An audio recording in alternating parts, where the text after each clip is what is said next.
CWW Kannangara. Early life. Cristopher William Wijekoon Kannangara was born on 13 October 1884 at Wibaguwelo of his maternal ancestral home in the village of Wiwala, off Hikajua Roman 7 BDUVLVV, Vavel, Hikdav in the southern province of Ceylon.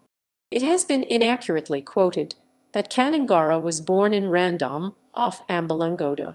Born to John Daniel Wijekoon Kannangara, the deputy fiscal in the police magistrates court Balapitia, and Emily Wijesingh, daughter of Mudliar Wijesingh.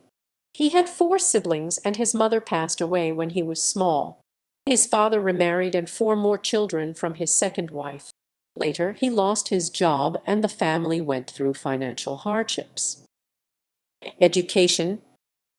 Young Kannangara received his primary education at the Free Wesleyan Missionary School, and his achievements were brought to the attention of Reverend J. H. Darrell, principal of Richmond College, Galle, who happened to be the chief guest at a prize giving of the Wesleyan Missionary School.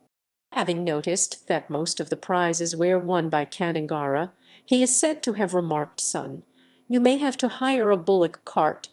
Darrell also gave Kannangara a chance to sit for a Richmond College Foundation scholarship exam.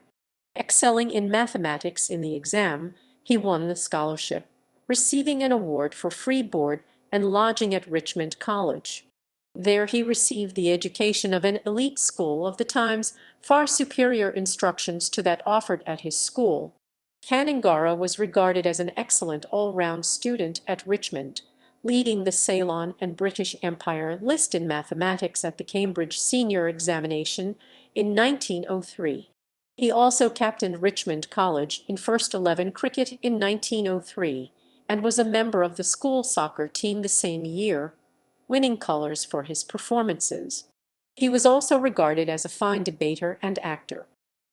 Early career. After completing his schooling at Richmond College, he joined its teaching staff as a mathematics teacher and thereafter went on to teach mathematics at Prince of Wales College, Moratuwa, and at Wesley College, Colombo. While teaching, he studied law and passed the Proctor's Intermediate Examination in July 1908 and the Proctor's Final Examination in July 1910, thereby qualifying as a proctor in 1910.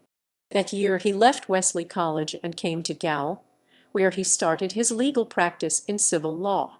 An active member in Galle society, from 1911 to 1920 he served as the secretary of Richmond College Old Boys Union, committee member of the Galle Cricket Club, and the Galle Gymkhana Club. He was known as a good billiard player. He also served as the honorary secretary of the Galle Reading Room. He was a member of the Library Committee and the Galle Poor Relief Committee, vice president of the Sinhalese Young Men's Association, and general secretary of the Temperance Union, Galle. Entry to politics.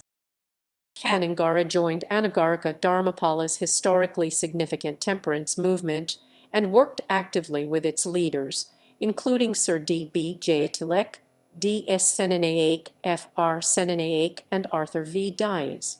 In 1911, elections were held for the first time to elect an educated Ceylonese to the Legislative Council of Ceylon. The 2 primary contests were Ponambalam Ramanathan and Marcus Fernando.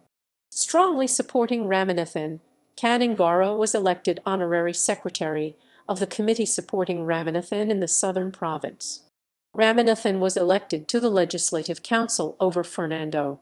He gained popularity for his legal work in the defense of the leaders of the Sri Lankan independence movement and others who were persecuted by the colonial British administration during the period of martial law. In the following elections in 1917, Kannangara once again supported Ramanathan against J. S. Jayawardena.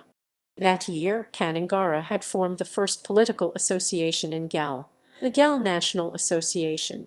He thereafter joined the Ceylon National Congress. Legislative Council. His kinsman O.C. Tilakaratne, Legislative Council member for the Southern Province, died on 13 April 1923 in a fatal train accident at the Welawat station.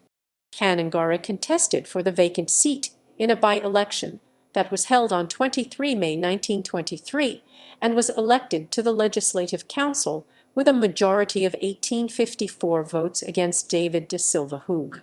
He was re-elected in the 1924 elections, defeating Francis de Zoysa by polling 4,177 votes, opposed to 2310 by Zoysa. State Council. In 1931, he was elected president of the Ceylon National Congress. That year, following the recommendations of the Donoughmore Commission, the State Council of Ceylon was established, succeeding the Legislative Council as the island's legislature.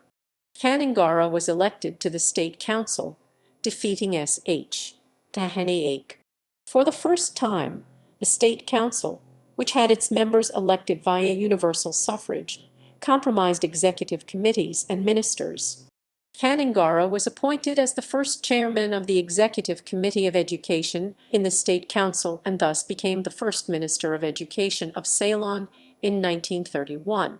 Apart from Kannangara, the first Executive Committee of Education consisted of H.W. Amarasaria, W.T.B. Karaliata, A. Ratnayaka, J.R. Dezoysi, P.E. Madola, and Dr. S.A. Wickremesing. He is also notable for being the first minister to wear the national costume in the State Council. He was re-elected in 1935 and was re-elected as Minister of Education. During World War II, he was a member of the War Council. Education reforms. Executive Committee of Education exercised its powers to create new regulations, paving the way for the establishment of a new system of education in Sri Lanka. The new system was expected to ensure that education was provided with equal opportunities for all children in the country, irrespective of social class, economic condition, religion, and ethnic origin. Whilst the education in vernacular schools had been free prior to the reforms due to government grants to cover the cost of teaching and local philanthropists providing the buildings, equipment, and the books, it was not standardized. The final report of the Executive Committee of Education was published in 1943, with the inclusion of important recommendations initiated by A. Ratnayake, P. D. S. Kularatne, S. Nathan, and T. B. Jaya, that were initially opposed by Kannangara. Education should be free from the kindergarten to the university. The mother tongue should be used as the medium of instruction in the primary schools. English should be taught in all schools from Standard Roman III. A curriculum for the child, which would develop its head, heart, and hands should be introduced. In other words, the education of the emotions is as necessary as the education of intellect and practical ability for the well-being of the child. As Minister of Education, Kannangara was placed in charge of implementing the recommendations. Among the reforms introduced, which came into operation on 1 October 1945, were to make education free of charge for all students, to ensure that every student was provided with instruction in the religion of his/her parents, to prevent teachers from being exploited by managers of schools by having their wages paid directly by the government, and to make Kannangara established a series of central schools Madhya Vidyala, modeled on Royal College, Colombo, in locations outside major cities. These took high-quality secondary education to the rural outstations of the country.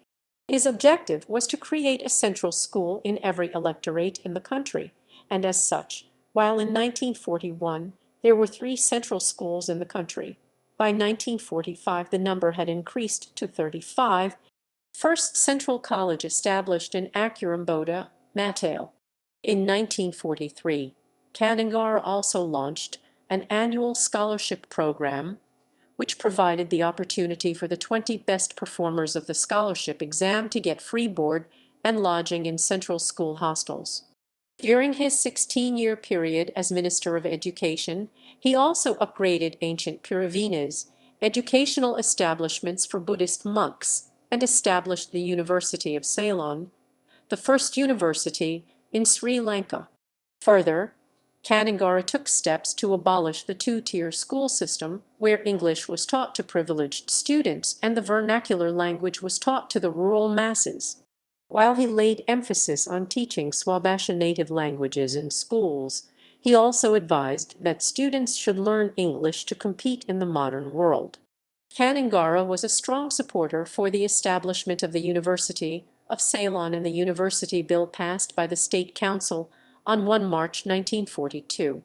In the first convocation of the University of Ceylon, Kannangara was conferred a LLD honoris causa in recognition of his services to education. Opposition. Kannangara, however, faced significant opposition to his move to establish free education in the country, especially from socially and economically privileged groups who has enjoyed the significant advantages offered to them by the British. Significantly, this included a number of C.W.W. Kannangara's political colleagues, including D.S. Senanayake, the first Prime Minister of Sri Lanka. Kannangara spoke for 6.5 hours to convince other members of the council to vote for the bill, and was supported in his efforts by H.W. Amarasuriya, Dudley Senanayake, J.R. Jayurdeen, Sir Oliver Gunatilak, and Dr. N.M. Pura. There was also a public campaign launched by Dr. E.W. Adhikaram, Professor G.P. Malaleskara, and Mr. L.H. Methananda to support the bill, which was eventually passed in the State Council in July 1945. Post-independence. Family. He married Edith Weerasoria, daughter of Gate Mudliar John Charles Weerasoria. They had 2 children, a son Dr. Chittaranjan Swaraj Wijekoon Kannangara, a consultant gynecologist, and a daughter Kusumawathi Wijekoon Senavarath Kannangara.